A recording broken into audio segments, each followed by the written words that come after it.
Bien, aujourd'hui, nous avons le plaisir de recevoir Frédéric Jules, qui est directeur général de Airbus Cyber Security France. Frédéric Jules, bonjour. Bonjour.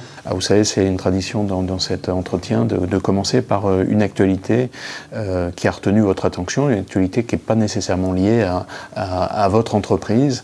Donc, qu'est-ce que dans les semaines passées, ou en tout cas en ce moment, qui retient votre attention? Alors, beaucoup de choses se passent, surtout dans le domaine cyber et IT. Ce que je vous propose comme actualité, c'est la RGPD. Pour deux raisons. D'abord parce que hier, on a eu la signature à l'Assemblée nationale du texte définitif. Il était temps parce que c'est quand même le 25 mai. Il était temps parce que justement, c'est le deuxième point, l'applicabilité de ce règlement de protection des données sera à partir du 25 mai, c'est-à-dire dans quelques jours.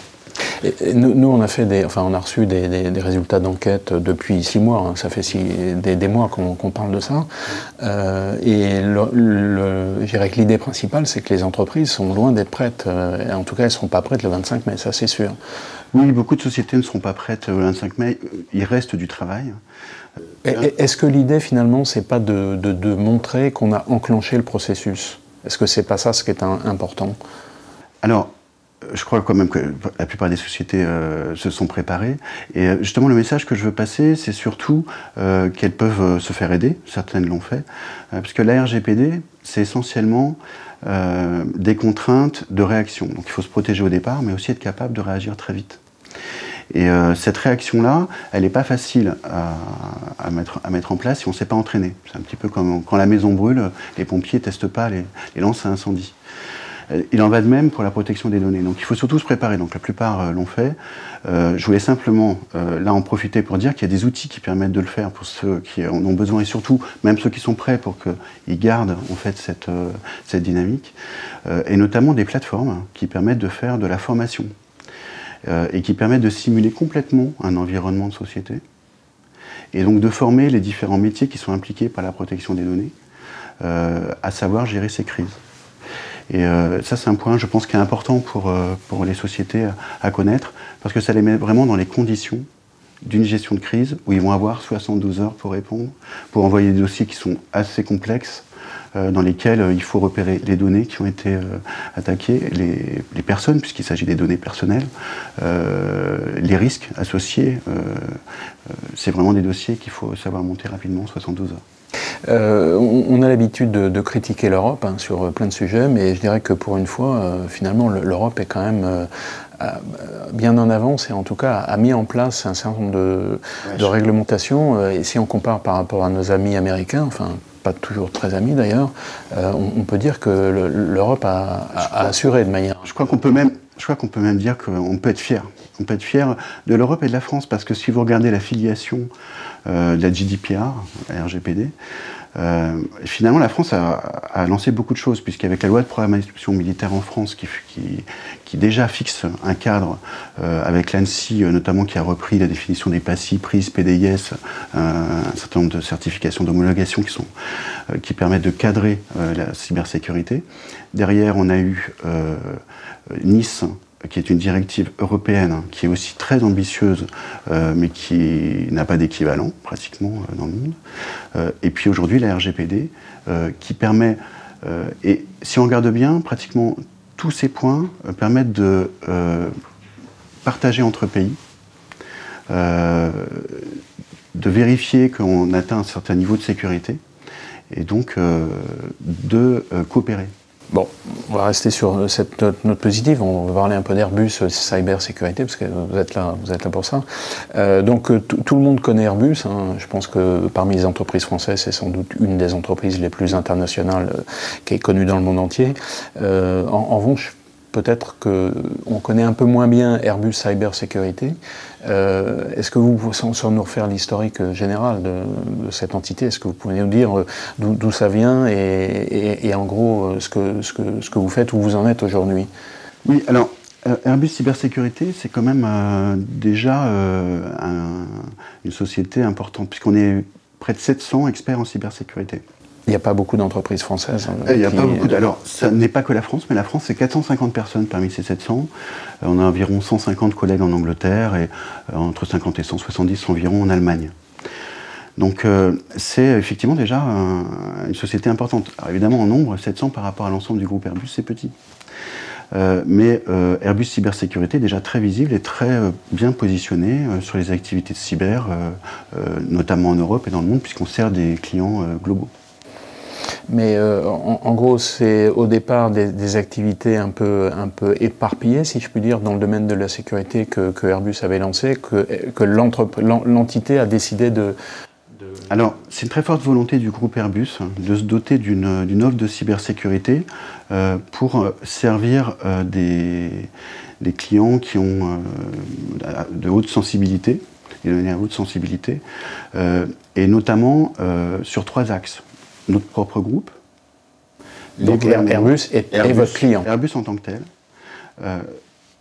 Les gouvernements, notamment de nos 3 pays, France, Angleterre, Allemagne, donc le secteur public, mais aussi les sociétés, notamment les opérateurs d'importance vitale en France, qui ont des données sensibles, donc à protéger.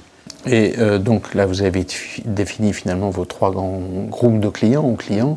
Est-ce que vous interdisez d'aller un peu au-delà de ça? C'est-à-dire, est-ce que vous avez, je ne sais pas, si on prend le cas du secteur de la distribution, qui n'a pas des besoins de sécurité particuliers, est-ce que ça vous intéresse aussi? Oui, alors on cherche à focuser, on cherche à servir nos clients vraiment de façon complète et globale.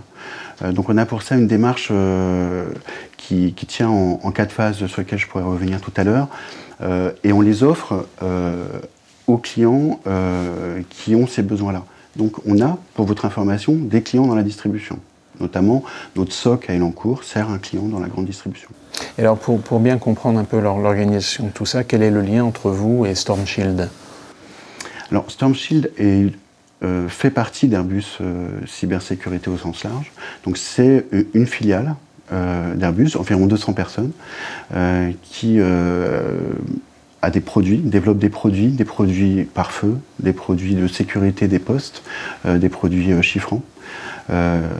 Et donc elle a son propre accès marché. Donc à la fois nous intégrons les produits de Storm Shield dans des offres que nous faisons et dans des systèmes que nous livrons. Et puis Storm Shield accède également directement au marché par d'autres intégrateurs. D'accord. Donc c'est un partenaire, mais c'est aussi un partenaire d'autres entreprises. Oui. Alors c'est plus qu'un partenaire. Oui, mais c'est privilégié, on va dire. Voilà, mais c'est un partenaire privilégié. Alors, et notamment, ça nous a permis, si je peux juste compléter, d'amener les 2 sociétés qui ont fusionné dans Storm Shield aujourd'hui, Harcoon et Netask, à aller sur d'autres marchés, notamment des marchés export, qui étaient plus difficiles à atteindre par le passé. D'accord. Donc vous avez parlé de votre offre en 4 grands chapitres. Donc c'est prévenir, protéger, identifier, réagir. Oui. Est-ce que vous pouvez élaborer un petit peu plus? Oui, alors tout à fait. Donc la première étape, c'est la prévention. Alors ça consiste essentiellement à faire des audits, des analyses de risques. Donc là, c'est plutôt du consulting. Donc on a des équipes de consultants chevronnés dans différents domaines. Donc de l'IT, ça peut être aussi sur du SCADA, c'est-à-dire des systèmes industriels. Oui. Et là, l'idée, c'est réellement de faire l'assessment de la situation du client. Et puis ensuite, la deuxième partie, c'est de protéger. Donc protéger, ce sont des architectes, des intégrateurs qui vont faire de la sécurité by design, bien souvent, qui vont faire de la protection de réseau et délivrer donc des protections de systèmes d'information. Comme on sait très bien qu'on vit dans un monde dangereux où les attaques continuent et parfois pénètrent, il faut aussi détecter. Donc c'est le 3e pan de ce cycle. Et là, on met en place à la fois des services et des outils qui sont exécutés la plupart du temps depuis des SOC. Donc on a un SOC en France, un SOC en Allemagne, un SOC en Angleterre, qui peuvent coopérer ou servir des clients en tant que tels depuis chaque pays. Et autour de ces SOC, dans lesquels on va détecter les attaques en dynamique, on a un certain nombre de services, et notamment le 4e pan, la 4e phase, qui est la capacité à intervenir. C'est-à-dire que quand on détecte une attaque chez un client, on a aussi une équipe d'incident response qui est prête à intervenir, pas seulement dans nos pays, mais même dans des pays étrangers, depuis nos trois pays essentiels.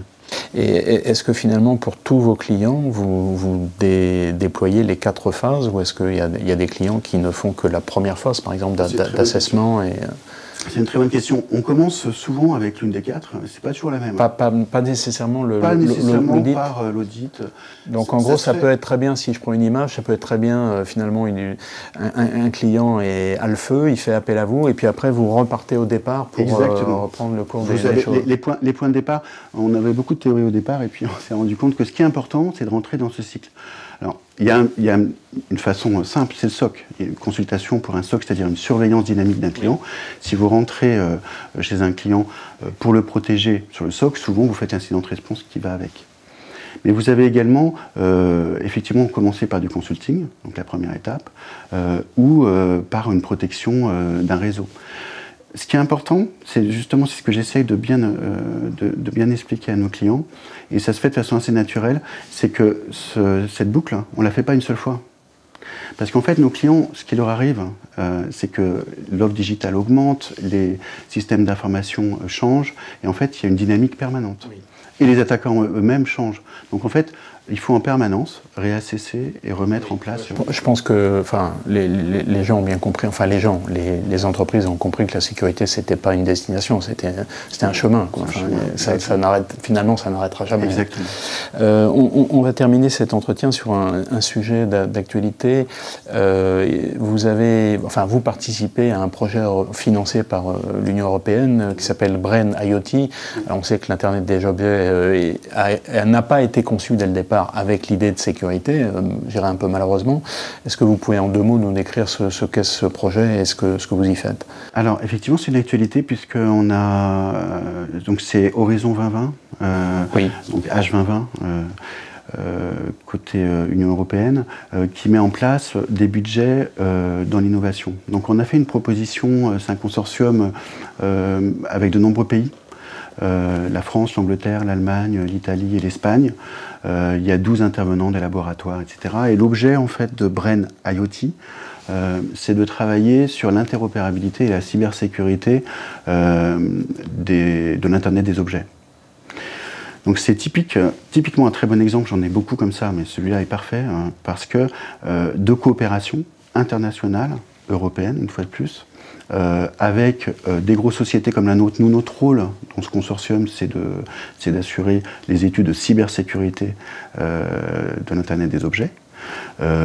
Et on a en fait des partenaires dans les différents pays qui apportent d'autres aspects, notamment l'interopérabilité. Et on voit ici encore la construction d'une solution d'ensemble européenne par la volonté de l'Europe qui met en place des budgets pour amener ces innovations. On a commencé avec l'Europe et une note positive et on termine avec l'Europe et une note également positive. Ce projet, il a un horizon de combien de temps? Enfin, il est relativement limité dans le temps? Oui, en fait c'est environ 2 ans. Mais il y a parfois des suites à ces projets-là. Je voudrais simplement ajouter une chose, si je peux. Il y a en cybersécurité un enjeu important aujourd'hui qui est le recrutement et la formation. Donc on a mis en place également plusieurs accords avec des écoles d'ingénieurs, notamment en France. Et moi j'ai signé plusieurs accords avec 5 écoles d'ingénieurs en tout, pour les doter d'une cyberrange, pour leur permettre de former leurs ingénieurs plus rapidement. Je pense que c'est important aussi que les acteurs de la cybersécurité s'associent à la formation et à la génération des nouveaux talents en cybersécurité, puisque l'un des enjeux qu'on partage tous, c'est d'être capable d'accompagner l'offre digitale en la sécurisant au même rythme qu'elle se développe. Et pour ça, il faut qu'on arrive à générer le nombre de talents qui comptent. Oui, parce que c'est sûr que la sécurité, enfin cybersécurité, c'est un sujet qui s'apprend pas seulement dans les livres, ça s'apprend aussi sur le terrain, parce que ça bouge tout le temps. Écoutez, je crois qu'on a fait un tour assez complet, je pense que c'est un sujet récurrent, donc on aura sans doute l'occasion d'en reparler. Frédéric Jules, merci beaucoup. Merci à vous.